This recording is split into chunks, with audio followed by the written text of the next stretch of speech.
We talked to Joe Sestak, a former member of Congress from Pennsylvania, and former member of the U.S. Navy and the Clinton administration. Also a candidate for Senate in Pennsylvania where if he would have won, it would have made a big difference to help the people of Pennsylvania to get his voice and his ideas into the United States Senate. And I hope someday he does run for that seat again. We need him in the legislature. A fine man. A true hero, a true soldier. Representative Joe Sestak, great to have you back on, sir. It's great to be back, Jeff. Thank you. I must say, we have talked on this show many times about the efforts in Afghanistan and the efforts of the military, the efforts of so many people to try to do the right thing to protect this country, but at the same time spend millions and millions and billions of dollars with weapons that we don't need, with bases that we don't need. We talked with Barney Frank a few weeks back about Okinawa, Japan, and I don't know what we're doing there. There's a lot of McDonald's on Okinawa. I know that. But there needs to be some reform, and you've outlined some steps. Give us your thoughts on where we go from here. Thanks, Jeff. First, after 31 years in the U.S. Navy, nobody wants a military that is strong more than I do. Sure, of course. I never want to see our youth go forward and not have what they need to win and then come home. But we're not doing that. Number one, what's the strategy for what we need to do in the future? Nobody has laid it out so that we can shape our military for that need. Second, we're using the wrong metric, the wrong benchmark for our military prowess, thinking it's still about size, how many ships, how many aircraft, how many Army brigades, when it's actually about knowledge. The ability to swiftly turn information into knowledge and act quickly like we do with bin Laden, where another ship spinning around the middle of the Indian Ocean wasn't a lot of help to that. And third, what you mentioned, accountability. In 2008, the defense industry, along with the Department of Defense, came to Congress and said, we have $300 billion of what they called unanticipated cost overruns. $300 billion that year. Every penny was approved. There's this tyranny of optimism, of unrequited, not love, but unrequited funding. That once you get a program started, Congress is in cahoots that program will always keep on going down the road. And the problem with it, with this lack of accountability, is it harms our warriors because pennies are being wasted. And so those three areas, somebody has to do something before they can say defense can't be part of debt reduction. I tell you, when I see these numbers that the defense budget is increased 40% since 9/11, not including the cost for wars in Iraq and Afghanistan. Something is wrong there. Yesterday I witnessed something, and I want to get your thoughts on that. It's a little off this overall foreign policy, military budget thing, but this is something I think that we need to be very, very careful of. Yesterday we see the Oakland Occupy movement, and we see police open up tear gas, and the person who's affected, and I don't know whether he was wearing any identification that said he was an Iraq vet, but he was, and now he's in critical condition. Now, this to me is the ultimate in insanity. I mean, not only do I disagree with the policy of using tear gas on mainly peaceful protesters who maybe had a half a Coke bottle or something that when shields on the police officers really not going to do much damage. But you had an Iraq vet who now is in critical condition. The guy goes and fights for his country, and he comes back, and his own people are injuring him. Now, I know they didn't intend to do that, but just the fact that this is going on to me is something is wrong with the USA when stuff like this happens. Your thoughts, because you served, and I can imagine when you heard about this, what your reaction might have been. Well, my reaction was what I actually saw when I went down to visit the Occupy Pittsburgh group when I was out in that city last week. The first person I met, and actually put a picture of him up on my Facebook, was a military veteran, 31 years old, just gotten out of the military, was a University of Pittsburgh graduate, had gone in to serve our nation, and had just come out. Look, the second point I want to make is this. I honestly believe that the political institutions, so many, all of our public institutions are missing what has changed in America. That there is justifiable outrage right now because the institutions are not addressing their reality. And the reality truly is one of people are more worried about political survivability once they get into Congress or anywhere else, and they are about the survivability of the way of life for the 99% of the people. And I will say that when I was running against my party's desires in the primary against Senator Specter, I was never running alone, I told people. I was running with the Tea Party. Now, I violently disagree with the Tea Party, but they were just one extreme of what you see across the political spectrum, and now you see today that people there, whether it's Occupy Pittsburgh or Occupy Oakland, are truly saying to their leaders, not dissimilar to what that Tunisian street peddler said when he set himself afire and set the Middle East ablaze after people took the fruits of his labor away from him. The police stole his fruits of his labor, literally his fruit, the street peddler. He said, wait a minute, this isn't right. This is about us, the people, what's really American exceptionalism, the middle class, those who want to move in the middle class. And when the real income of the middle class has declined in the last 10 years, and yet the wealth has gone to the very, very top 1%, there is a sense of justified outrage about this. And instead of listening to these people, you have some Iraqi vet who I have such respect for getting clobbered and is in critical condition. It is sad, and it is a tragedy that we have come in this regard, that people fly off the handle and make these decisions. And I don't know who, whether it was the mayor or the police commissioner or the police chief or just somebody in the military that gave that okay. Somebody in the police force. That, to me, is just way out of control. We're talking with former Representative Joe Sestak, a real hero in America, and somebody who we have had on this show and is a rare individual that I have seen in the days of covering Congress when I was in Washington. And this is an individual who will send you a thank you note for being on a radio show. Unheard of in my industry. And I will always remember that, Congressman. The fact is that, we need to be real about this. I mean, when Secretary Defense Secretary Leon Panetta, who I know and I've talked to and is a good man, and I think wants to do the right thing for the country. Yes. But when you get in there in that Pentagon, and they're saying that you cannot touch. That the Defense Department cannot be further part of debt and reduction. I'm like, come on. We what are we doing in Okinawa? Why are the Germans, I talked to a German embassy official yesterday, they're doing everything they can to get rid of nuclear power. They're putting money into alternative energy. They can do all these things because they're not paying for their defense. We are. It makes no sense. It makes no sense. And to put it in perspective, Leon Panetta, who you are absolutely right, is a fine man.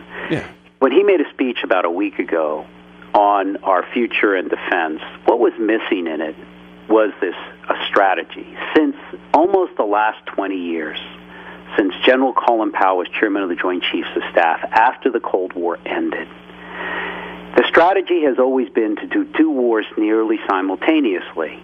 And the two most stressing that the military sized how many ships and planes and aircraft it would have was Iraq and South Korea's defense. One of those wars is over this year. And second, South Korea has not needed the Army to help defend it for the last 10 years, according to the chairmen of the Joint Chiefs of Staff, who said it was acceptable risk that they could not meet their commitment there. So when I went and said, what is strategy we're laying our military's foundation upon for the future to size our military when one of the wars is ended and the other war hasn't needed the Army for 10 years, what is it, Mr. Panetta, that you will say we need to do in the future so we can begin knowing what we have to do? And second, Jeff, if you don't mind, go right ahead. Accountability. When I was a three-star in charge of the Navy's warfare programs, $70 billion, deciding what to buy, what not to buy. When we would send over to Congress, for example, the cost of an aircraft carrier, which at that period of time was about $11 billion, to be constructed over 10 years. But what we didn't tell Congress, the military didn't, was what the confidence level was of that figure, which was less than 50%. And so very few borough managers would ever purchase a shed for their borough in Massachusetts, Pennsylvania, if the confidence of the guy coming before him says, it's 32% that this submarine is going to be $2 billion. I tried to, in Congress, to pass a law that said, hey, come to us when you have at least an 85% confidence factor. Then we'll fund it. And by the way, if you have a cost overrun, we'll give you a little bit of leeway, maybe 10% on that. But anything more than that, tell me what other program you're going to cut it out of. That type of self-accountability to stop this tyranny of optimism I mentioned isn't present in our defense program because of that warning that President Eisenhower said. Now, he called it the military-industrial complex. It's not. It's the military-industrial congressional complex. Yeah. Where you really do need to say, I want a strong military, but let's not start a program till we really know almost what it's going to cost. We need a little bit of fudge in there because these are new systems we often develop. And I think that's how we can begin with a right strategy, which basically is out the window now with Iraq over, to say, here's what how we need to shape our future, which you would have a more cost-efficient and a much more effective military, particularly if you move it into knowledge-based systems, to know where the enemy is. We control the seas, we control the skies. We really just need a little fewer platforms to do that. What we need to control is cyberspace, the commons of cyberspace, knowledge gaining. I agree. I have an individual on the line here just called us. His name is Stuart from Los Angeles. He's in Boston for business. He is a huge fan of yours. And I'd like to have Stuart say hi to the Congressman. Stu, you're next on the Jeff Santos Show with Congressman Joe Sestak. Good morning, and welcome to Boston. Good morning. Good morning, and thank you for taking this call. Hi, Stu. You're a Vietnam vet, right, Stu? That's right. I was in the United States Marine Corps. Semper Fi. 1968. Thank you. Admiral, I've been a supporter of yours for quite some time, and I actually showed up in Pennsylvania at the Veterans Summit where you and your staff put on this effort to find jobs for our veterans, and I really appreciate what you did that day. That was quite a turnout by the folks that your staff put together there. Thank you. I also showed up the night in Valley Forge when you lost the race, and I really thought that you gave a pretty classy, accounting of yourself.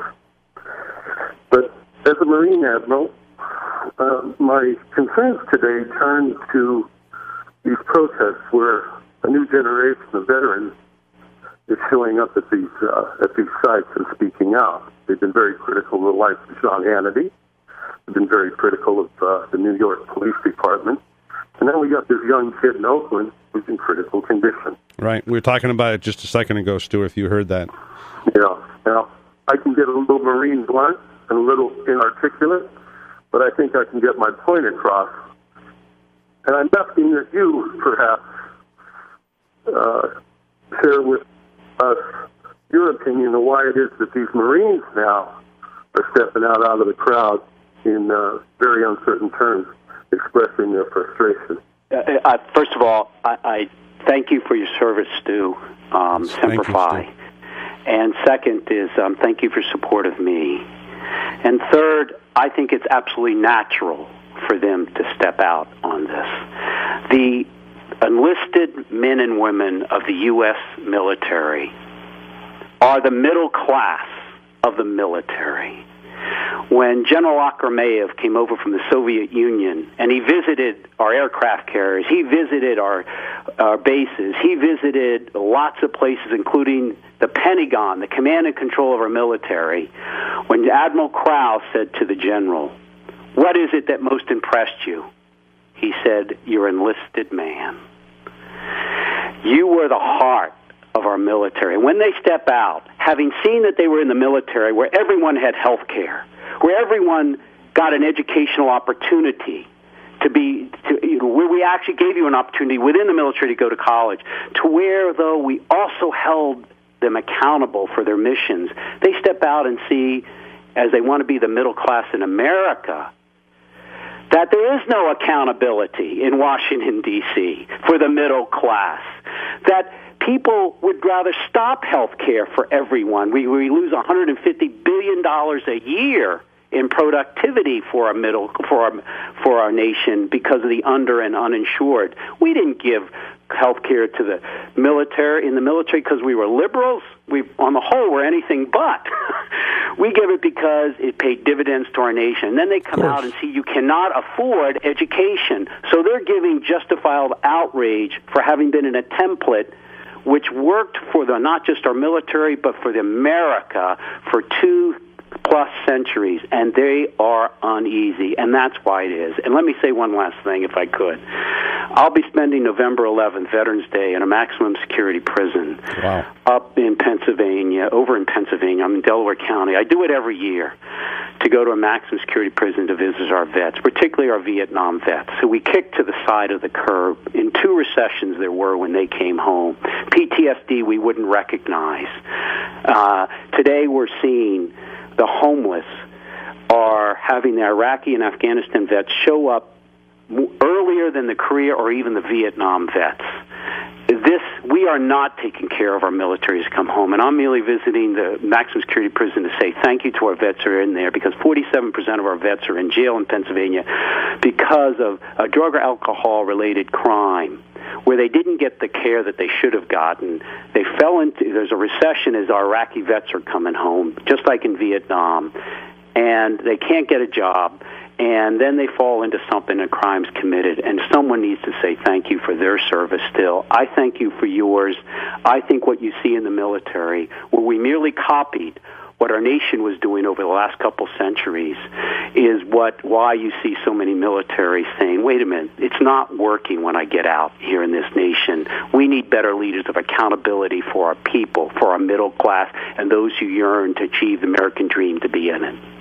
Stu, thank you for your service. Thank you. And it goes to show you, whether you wear a uniform or not, you're still a hero. And I thank you for the words for the congressman who I have the deepest admiration for.